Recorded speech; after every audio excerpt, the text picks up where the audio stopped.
All right, everybody, welcome to update number 4 about the Love's EV charging network. Thanks for joining me today. It's December 21st of 2024. I hope you're all getting excited for the holidays and Christmas coming up next week.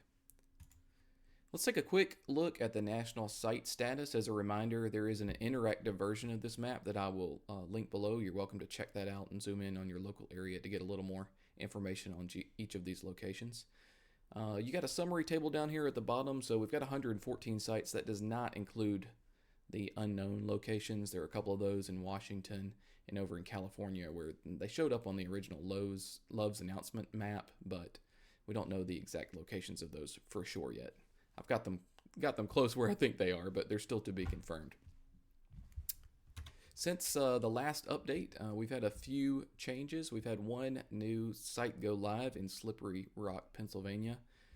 That one was installed with a canopy, as you can see here on the right. That was confirmed by PlugShare user William Kircher, so thanks for that information, William. Under construction is Brookville, Pennsylvania. That was confirmed by user HM on PlugShare, and he also confirmed that that site does have a canopy, so it looks like Love's is making good on their promise to include canopies at these locations. The last one is not a part of this larger EV build out for Love's. It's actually a state-funded or a grant-funded site in Alabama in Smith Station, which is on US Highway 431 on the very eastern side of the state, if you're familiar with that. It's confirmed by PlugShare user Chris. Thank you, Chris. I know he does a lot of updates in Alabama and Georgia, so I appreciate that. This one, because it's state-funded, may have lower power units. The Alabama-funded sites tend to have the CPE 250 or 280 units that max out at 125 or 160 kilowatts when they're paired together. We don't have the units in place at that site yet, so we'll just have to see where that goes and what they wind up putting in there. One other site that's still under construction, I don't have it listed here because it's not really changed, is Waterloo, New York. I'm not sure what the delay is in getting that site online, but I have not seen any updates on PlugShare or anything go live on the ChargePoint backend yet. So we'll keep an eye on that one. One new award this time around in Sadieville, Kentucky. That was in their third round of NEVI awards. That is on Interstate 65, pretty close to Louisville. All right, I also want to talk briefly about these new store openings. You'll notice on the interactive map here that there are several planned locations. There was previously one in Mississippi. That one's been here for a while, and I believe I added this one in Illinois last time as well. But we've had a couple new ones in Wyoming and Missouri. This one in Alabama was here previously as well. I actually got to visit this site last week. So in the announcement for the Wyoming and Alabama and Missouri sites, there is this statement from Love's that says, as new Love's, these sites also have space for EV chargers allocated to be able to quickly partner with local utility companies and install EV charging stations should there be customer demand. So I think what has happened at these sites is they were in planning prior to this larger Love's rollout. So they didn't have provisions specifically for these higher powered chargers in the original design plans or permits. And it seems like Love's may be waiting for opportunities to fund these through the NEVI program instead of doing them and outlaying all of the cash right up front when they open these stores. If you look at this map, and we'll talk about this a little more in just a minute, Alabama is just released its second round RFP for NEVI, but Mississippi, Missouri, and Wyoming haven't even released their first yet. So my gut instinct is that Love's is waiting for opportunities to capitalize on that available cash before they put them in at these locations. The one in Illinois is a little unique. The announcement for that site actually did mention that there would be EV chargers at that site. That one is not open yet. It's planned for construction, so I'll be curious to see if that happens. Quick discussion on pricing. So at Slippery Rock, the one that just opened, we're at 50 cents a kilowatt hour, and it appears that all the recently opened stations, the one in Ripley, New York, and also the other in Pennsylvania, have adjusted their pricing to 50 cents a kilowatt hour. They were previously a bit higher. If you compare this with the average that Walter had in his recent Pilot Flying J update, they're at 57 cents on average. So while I wouldn't call it cheap, it does appear these Love's locations are trying to be competitive with the market. The other big news here is that the EV Connect stations that have been opened at Love's for a while in California have really dropped their prices since the last update. They're down all at 65 cents a kilowatt hour. Most of those appear to be static rates as well. That's a drop of almost 30% of 30 cents on average. So I'm not sure what's leading to that. Maybe the marketplace is becoming more competitive, or energy costs have gone down a bit for them. But that's good to see. So that brings us to an overall average price of 55 cents kilowatt hour.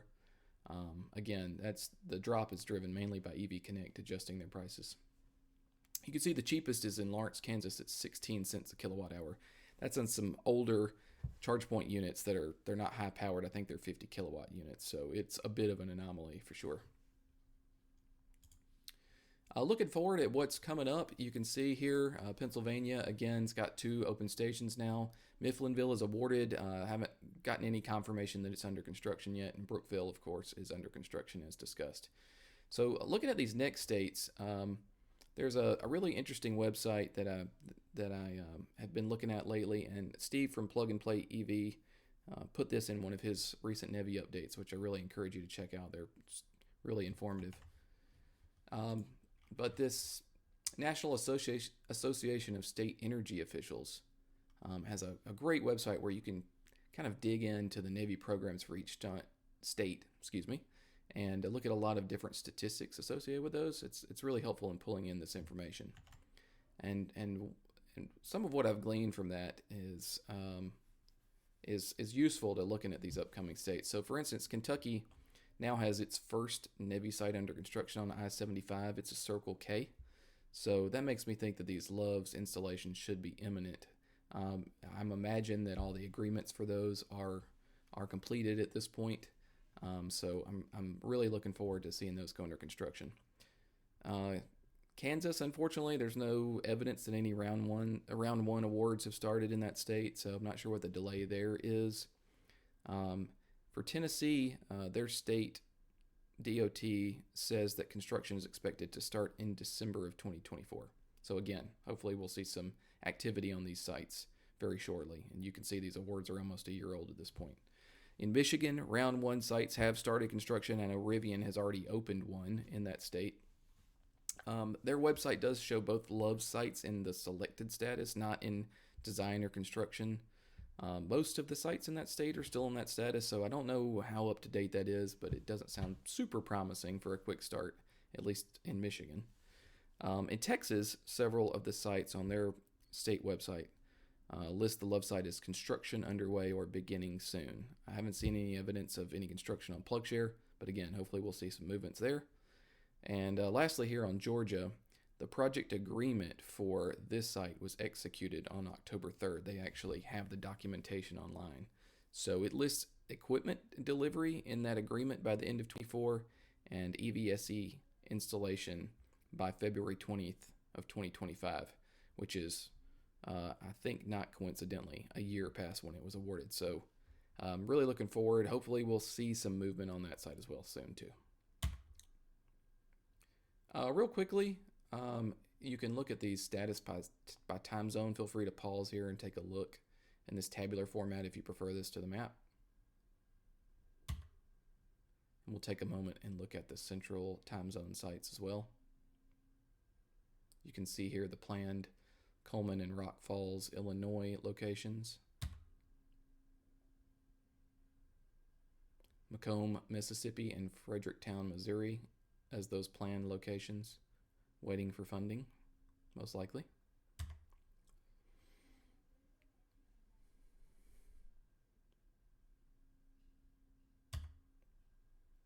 Here's the Mountain Time Zone.